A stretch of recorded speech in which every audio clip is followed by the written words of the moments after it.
It begins not with marble or chandeliers, but with mud. In the sweltering summer of 1790, surveyors moved through a tangle of sycamores and river mist along the Potomac.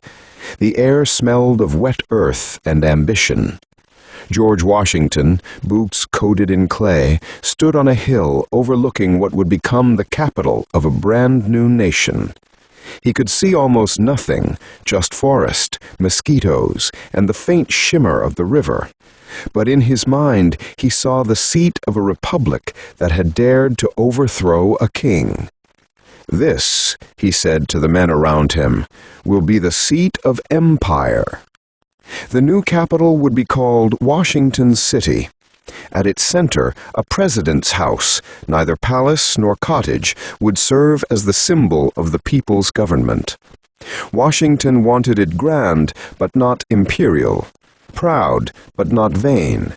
He chose a design by a young Irish immigrant, James Hoban, whose drawing showed a neoclassical mansion of white stone, simple, balanced, and strong.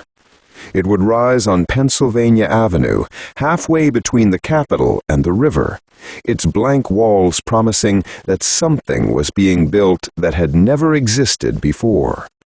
They broke ground in 1792. Enslaved laborers, hired Europeans, and local craftsmen cut sandstone blocks from nearby Aquia Creek. The heat shimmered over the scaffolds. Hammers echoed through the valley. Every beam and brick carried contradiction. Freedom built by bondage. Democracy resting on unpaid hands. Still, the walls climbed higher, the columns took shape, and by 1800 the building stood ready. 6 stories, 132 rooms, glowing pale against the unfinished city around it. Washington never lived to see it finished. The honor and the burden fell to John Adams. Adams and his wife Abigail arrived on a gray November day. The house smelled of plaster and smoke. Mice scurried across the bare floors. The east room was a cavern of dust. Yet when Adams wrote to Abigail, he blessed the place with a prayer that still echoes. "May none but honest and wise men ever rule under this roof." The new century dawned. Thomas Jefferson, philosopher and architect, moved in next and softened the austere house with gardens, books, and the hum of dinner conversations that could last until dawn. He invited diplomats and dreamers, stored fossils in the halls, and opened the house to the public on New Year's Day, his way of proving that this republic belonged to everyone. Then came James Madison and his brilliant wife Dolly, who turned the mansion into the social heart of Washington. They filled it with music and candlelight until 1814, when war returned. British troops marched into the city, flames licking the sky. As the enemy approached, Dolly refused to flee until she had rescued Gilbert Stuart's portrait of George Washington from the dining room wall. Hours later, redcoats dined on the Madisons' abandoned supper and torched the building. The sky glowed crimson. The roof collapsed. The president's house was a blackened shell. When the smoke cleared, the nation rebuilt. Hoban returned to his plans, and by 1817, a new coat of white paint covered the scars. From that day on, it would be called the White House, not just for its color, but for its endurance. Years rolled like river tides. Andrew Jackson filled the halls with rough-hewn democracy, inviting farmers and soldiers to his inaugural party until they trampled the carpets and drank every barrel of punch. Abraham Lincoln paced the same halls 30 decades later, worn by war. The gas lights flickered as telegrams arrived from the front. The air smelled of ink and tobacco. Late at night, guards swore they heard him walking the corridors alone, reciting passages from Shakespeare to the ghosts of the Union dead. In 1865, when he was carried back from Ford's Theater, the East Room became his funeral chamber. Black crepe hung from the walls, and the great crystal chandeliers gleamed above the flag-draped coffin. Outside, thousands of mourners passed in silence, hats in hand, as the rain began to fall. After the Civil War, America turned from mourning to momentum. The White House became a laboratory of modernization. Gas light gave way to electricity, bells to telephones. Ulysses S. Grant entertained veterans beneath Tiffany glass. Cleveland was married in the Blue Room, the only presidential wedding ever held there. Industrial America hummed beyond the gates, but the mansion remained the same, elegant, cautious, and somehow eternal. Then, at the dawn of the 20th century, the future kicked in the door. Theodore Roosevelt strode into office like a cavalry charge. He turned the aging residence into a machine of motion. Boxing in the attic, children racing down the halls, reporters crowding the portico. He expanded the West Wing, creating a separate office for executive work, and shaped the modern presidency as we know it. The president, he said, is the steward of the people. Under his watch, the White House became not just a home, but a command post for a world power. When the Great War thundered across Europe, Woodrow Wilson drafted his 14 points in the study upstairs, believing reason could prevent the next one. But peace slipped away, and so did his health. After a stroke, his wife Edith quietly managed his papers and appointments, the silent partner of government, guiding the nation through crisis while he lay behind closed doors. Some called her the first woman president in everything but name. The 1920s brought jazz and optimism. The White House glittered under Coolidge and Hoover until October 1929, when the markets collapsed. Breadlines stretched across America, and despair settled over the land. Into that darkness rolled the wheelchair of Franklin D. Roosevelt. Paralyzed but resolute, he remade the House into a workshop of hope. His fireside chats crackled through radios. The only thing we have to fear is fear itself. The White House lights burned late through the Great Depression and into war again. Maps of Europe covered the Oval Office floor. Winston Churchill padded through the corridors in slippers. When victory came in 1945, FDR was gone, dead in Warm Springs, and the East Room once again became a chamber of mourning. 12 years of leadership ended in a hush that no one forgot. The world shifted overnight. Harry Truman learned of the atomic bomb project only after FDR's death. Within months, he made the decision that changed history. The dawn over Hiroshima marked the start of the nuclear age. Meanwhile, the old White House itself began to crumble. Floors sagged, ceilings cracked, and one evening Truman's bathtub nearly fell through into the state dining room. Engineers stripped the interior to its bones and rebuilt it with steel beams. When the family returned, the house was outwardly the same, but stronger within, a metaphor for the republic itself. Television arrived with Dwight E. Eisenhower, turning the presidency into daily theater. Children watched his speeches like family announcements. The White House became part of the living room. But it was John F. Kennedy who made it legend. His inaugural call, "Ask not what your country can do for you," rang through the snow of 1961, and his young wife Jackie filled the rooms with art, history, and grace. Their Camelot glittered for 1,000 days.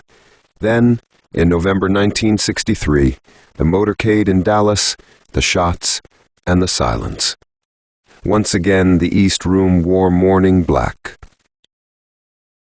Lyndon B. Johnson inherited both the office and its turmoil, signing the Civil Rights Act with one hand while the Vietnam War consumed the other. Protesters shouted outside the gates. Inside, Johnson paced and cursed, haunted by casualty reports. The House became a fortress of isolation. Richard Nixon brought brilliance and paranoia in equal measure. He opened the door to China, ended a war, and then destroyed himself with Watergate. When he resigned in 1974, he stood in the East Room and said, "Those who hate you don't win unless you hate them." The helicopter lifted off from the south lawn, its rotors whipping the grass flat. The sound of a curtain closing. Through Ford's calm, Carter's faith, and Reagan's optimism, the White House weathered change. Reagan's televised warmth, "Mr. Gorbachev, tear down this wall," seemed to thaw the Cold War itself.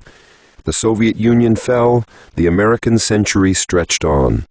Under George H.W. Bush, victory in the Persian Gulf confirmed it, brief and brilliant. But history never stays quiet. The 1990s brought the hum of modems, the flash of cameras, and scandal in every headline. Bill Clinton's White House entered the digital age, where every whisper became a broadcast. Still, the economy boomed, the millennium arrived, and the old mansion sparkled in new light. Then came the morning of September 11, 2001. Smoke over the Pentagon, panic in the streets, alarms in the West Wing. Staffers were herded into underground bunkers, fighter jets roared over the city. That night, President George W. Bush spoke from the Oval Office. "Terrorist attacks can shake the foundations of our biggest buildings, but they cannot touch the foundation of America."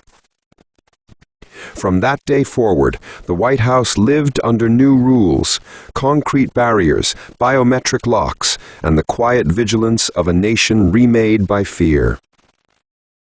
7 years later, hope walked up Pennsylvania Avenue again. Barack Obama, son of a Kenyan father and a Kansas mother, placed his hand on Lincoln's Bible and became the first black president of the United States. Outside, 2 million people filled the mall.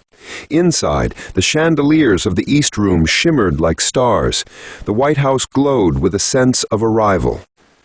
Technology now defined the presidency. Tweets replaced telegrams, data replaced ink. The Oval Office rug bore quotes from Lincoln, Kennedy, and King, reminders that words could still change the world. When Navy SEALs killed Osama bin Laden in 2011, Obama watched from the Situation Room, eyes fixed on a grainy feed, history unfolding in real time. "Justice has been done," he told the nation. Crowds sang outside the gates again. But unity faded. The decade that followed fractured along screens and slogans. When Donald Trump took office in 2017, he turned the building into a stage for constant broadcast. Supporters saw disruption. Critics saw chaos. Yet the White House, as always, absorbed it all. The applause, the outrage, the endless attention. Its marble didn't care who shouted the loudest. It only listened.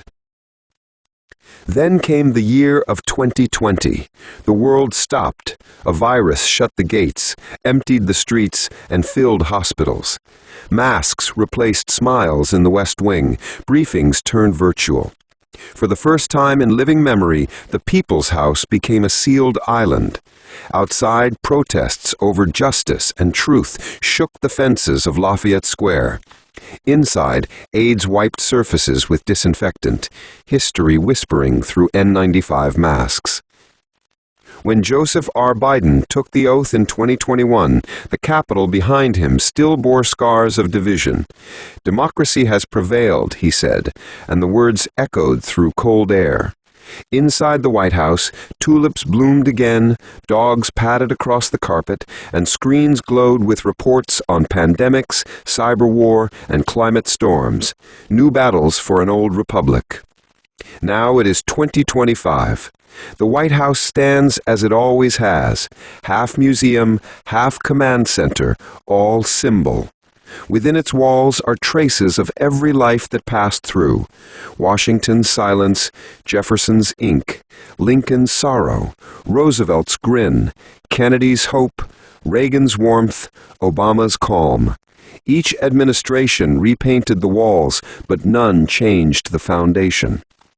Walk its corridors at night, and you can feel the air hum with memory. Guards speak of footsteps when no one is there, the ghost of Lincoln, perhaps, pacing the second floor, the laughter of children echoing from Roosevelt's attic gym, the faint clatter of typewriters from the war years. The building breathes with them all. 2 centuries ago, John Adams prayed that only honest and wise men would rule under its roof.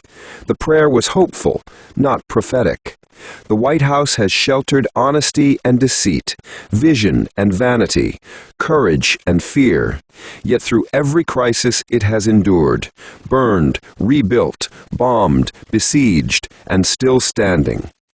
Look at it now in the evening light, white stone against a violet sky, flags stirring above the portico.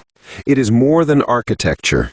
It is an idea made visible, a promise that power can be peaceful, that leadership can be human, that democracy, for all its flaws, still believes in itself enough to keep the lights on.